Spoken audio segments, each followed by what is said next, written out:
ইংরেজি রিডিং শিখতে গিয়ে আমাদের অনেক ব্যতিক্রম বানান আসে, যেগুলো আমরা সচরাচর নিয়মের মধ্যে রেখে আমরা উচ্চারণ করতে পারি না।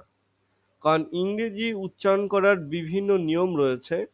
তো আমরা বাংলা ভাষায় যেভাবে আদর্শ লিপিতে আমরা যেমন পড়ি, যে এই যে কয়াকার কা, কয়সি কি যেভাবে বাংলা ভাষায় পড়ি, তেমনি যদি শুধু ইংরেজি ভাষায় কে এ কা, কে আই কি, কে ডবল ই কি, কে ইউ কু, এখানে কে ইউ হবে কু, কে আর I ক্রি, K E K, K Y কই, কে ও কো, কে ডাব্লু ও কৌ।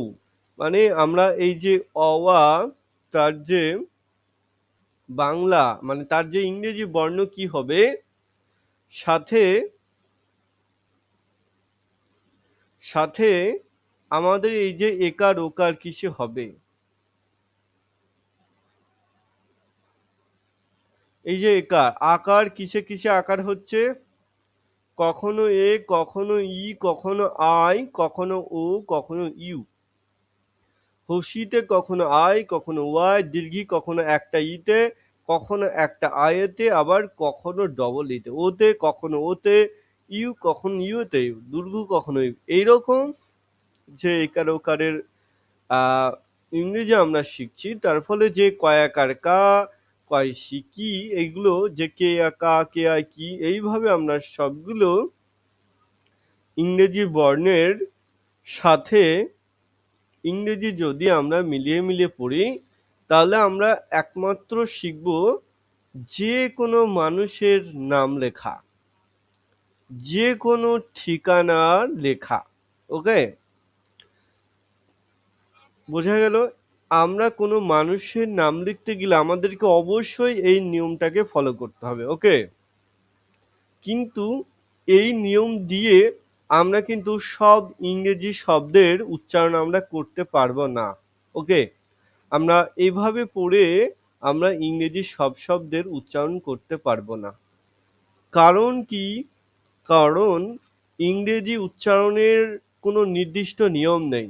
এই যে এখানে এ মানে আকার, ওকে, এ মানে কি? আকার বোঝাচ্ছে। আবার এই যে ওতেও আকার বোঝায়, আয়েতেও আকার বোঝায়, ইতেও আকার বোঝায়, ইউতেও আকার বোঝায়। এবার আমরা কোনো মানুষের নাম লেখার সময় আমরা এই এ মানে আকারটা বোঝাবো, এতে আকার। কিন্তু কখনো ওতে, কখনো আয়েতে, কখনো ইতে, কখনো ইউতে কোনো মানুষের নাম লেখার জন্য আকার বসাবো না। বোঝা গেছে?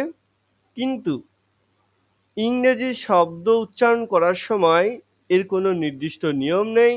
তাই এতেও আকার হতে পারে, ওতেও আকার হতে পারে, আয়তেও হতে পারে, ইতেও হতে পারে, ইউতেও হতে পারে। যেমন একটা করে উদাহরণ যদি দেখি, শীতে ক, এতে আকার, আর রতে র, আরতে র, তাহলে সি এ আর কার।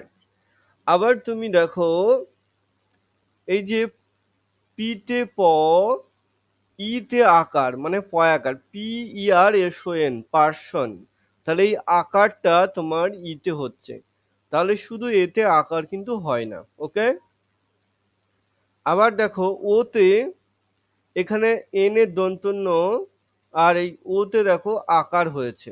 ওকে, তাহলে আমরা একটু আগে জানলাম এতে আকার, কিন্তু এখানে হয়ে গেল ওতে আকার, তাই না?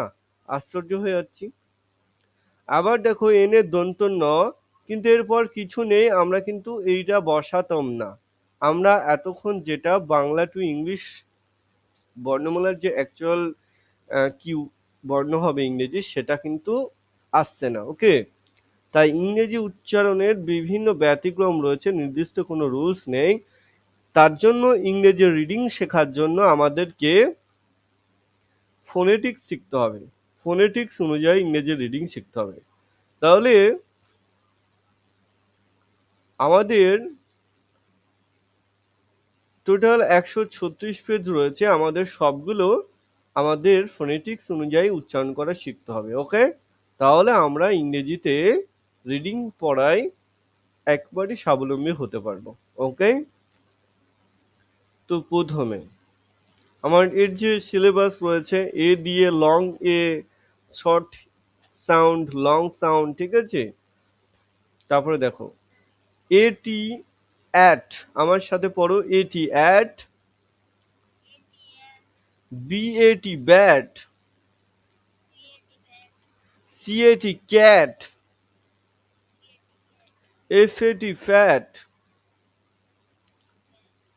এইচএটি hat, M A T mat, P A T pat, P A T pat, R A T rat, S A T sat, V A T vat. Okay, তাহলে এটা কি? এটা হচ্ছে, এই প্রাণীটির নাম কি? চিনতে পারছো না? হ্যাঁ, ক্যাট মানে হচ্ছে বিড়াল। তাহলে ক্যাট বানান কি? আর ক্যাটটা কিসের ওপর বসে আছে?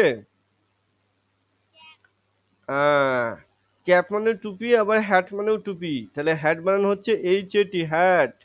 এটা হচ্ছে হ্যাট আর এটা হচ্ছে ক্যাট। ওকে,